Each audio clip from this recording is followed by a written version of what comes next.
कहानी की शुरुआत होती है एक काली अंधेरी रात से, जब जॉन ब्रेनन नाम का एक कॉलेज टीचर बेहद घबराया हुआ अपनी गाड़ी से कहीं जा रहा था। उसकी गाड़ी की बैक सीट पर एक घायल ड्रग डीलर था जिसे उसी ने गोली मारी थी। अब ये सीधा साधा कॉलेज टीचर जेल तोड़कर अपनी पत्नी को भगाने के लिए किस हद तक जाएगा, वो तो आपको इसका जीनियस प्लान सुनकर ही समझ आएगा। ये कहानी शुरू हुई आज से 3 साल पहले, जब जॉन अपनी पत्नी लारा और बेटे लूक के साथ अपने सुंदर से घर में हंसी खुशी जीवन गुजार रहा था। लारा डायबिटीज की मरीज थी, इसलिए एक सुबह उठकर वो अपना इंसुलिन का इंजेक्शन ले रही थी, पर अचानक उसी समय उसे अपनी जैकेट पर खून का एक धब्बा दिखाई दिया। वो तुरंत जैकेट को सिंक में धोने लगी, मगर इससे पहले कि काम पूरा होता, अचानक पुलिस उनके घर में जबरदस्ती घुस आई और लारा को कत्ल के इल्जाम में गिरफ्तार कर लिया। बाद में कोर्ट ने लारा को दोषी करार देकर उम्र कैद की सजा सुना दी, मगर अब भी उनके पास कोई ठोस सबूत नहीं था जिसके जरिए पुलिस को फिर से जांच करने पर मजबूर किया जा सके।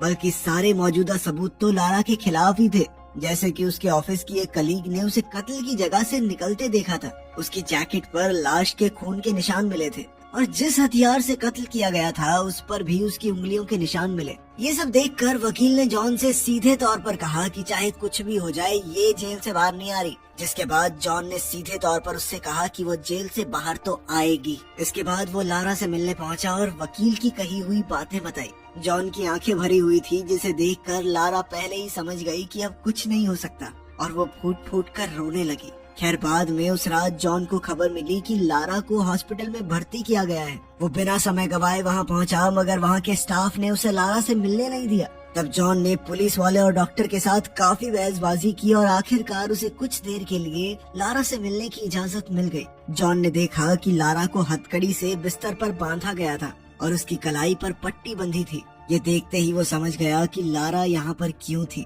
उसी पल जॉन ने ठान लिया कि चाहे कुछ भी हो जाए, वो लारा को जेल से बाहर निकाल कर ही रहेगा।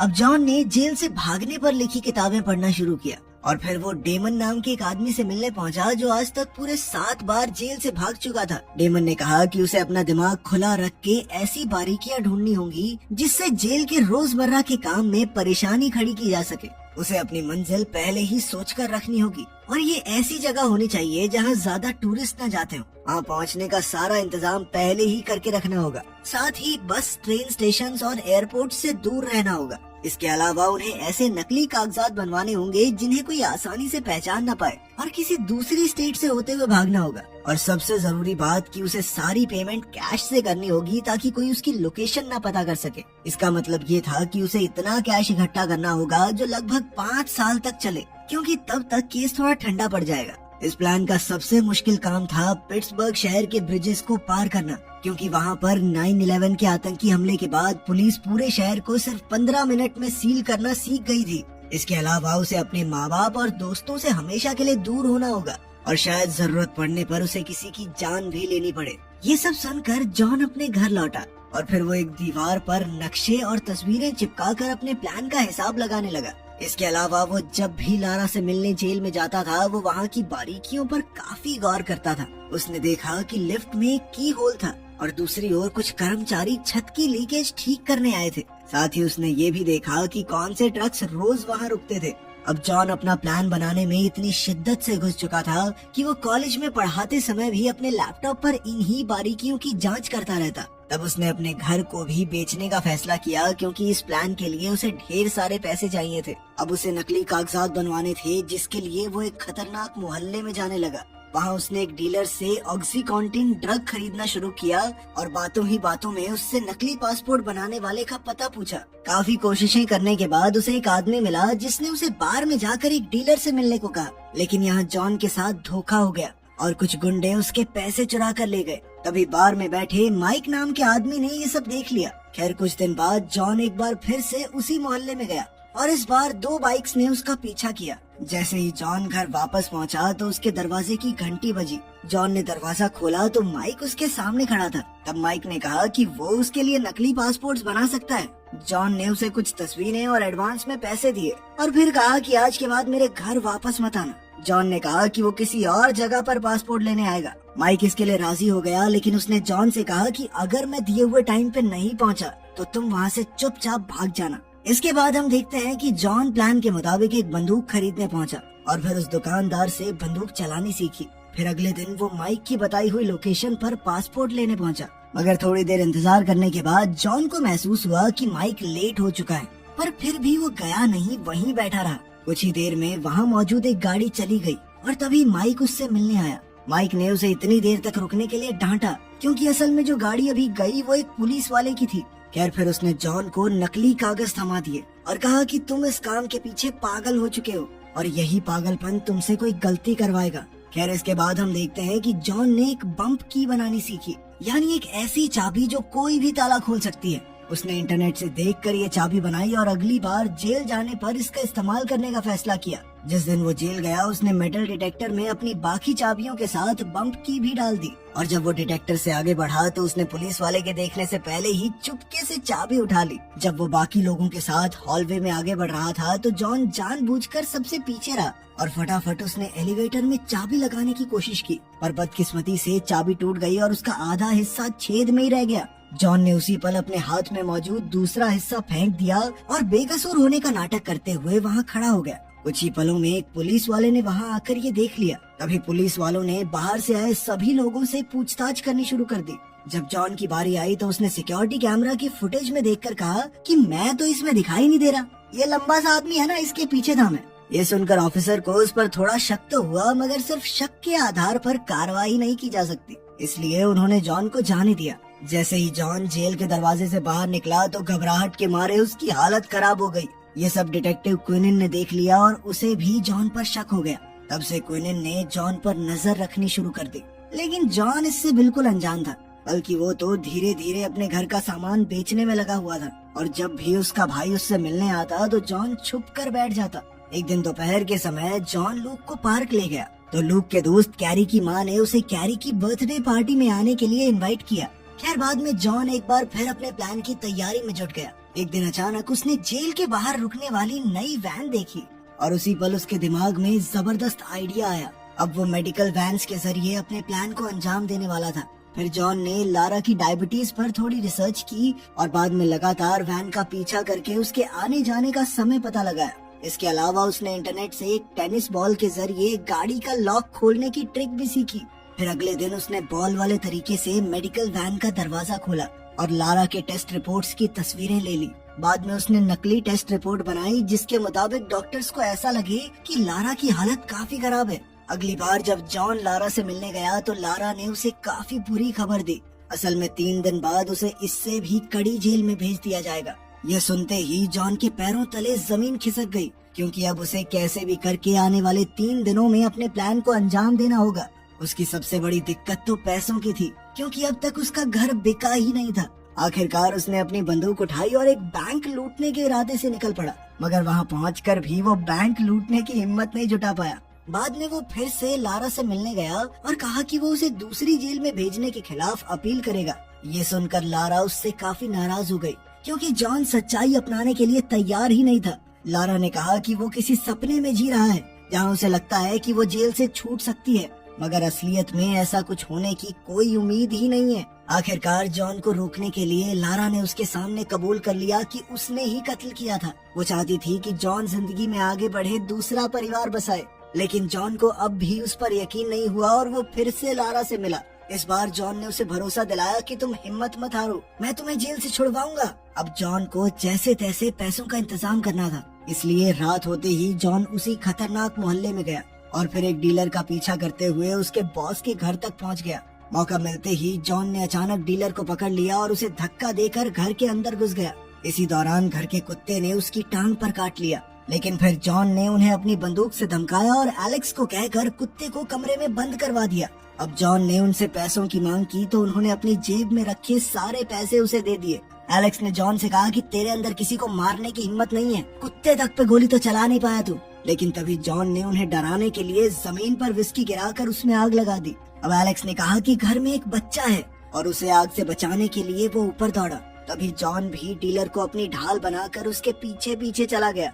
यही चीज जॉन के काम आई, क्योंकि असल में तो एलेक्स ऊपर बंदूक लेने आया था। जैसे ही एलेक्स ने जॉन पर गोली चलाई तो वो डीलर को जा लगी। अब एलेक्स ने फिर से उस पर हमला करने की कोशिश की, मगर जॉन ने पहले ही उसे गोली मार दी। इसके बाद जॉन ने सारे कमरों की तलाशी ली और जल्द ही पैसों से भरा बैग उसके हाथ लग गया। मगर जब वो यहाँ से भाग रहा था तो उसने देखा कि डीलर अब भी जिंदा था और दर्द से कराहते हुए उसकी मदद मांग रहा था। दरअसल यहीं से कहानी की शुरुआत हुई थी, जब जॉन बुरी तरह जख्मी डीलर को अपनी गाड़ी में ले जा रहा था। रास्ते में उसकी गाड़ी की टेल लाइट भी टूट गई थी।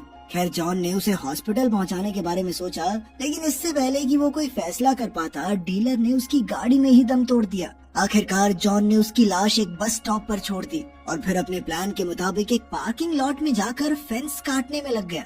उधर एलेक्स के घर में आग लग चुकी थी और जल्द ही पुलिस वहां छानबीन के लिए आ पहुंची। उन्हें जमीन पर खून मिला और साथ ही सबूत के तौर पर गाड़ी की टूटी हुई टेल लाइट उनके हाथ लग गई। इधर जॉन काम खत्म करके अपने माँ बाप के घर रात बिताने चला गया।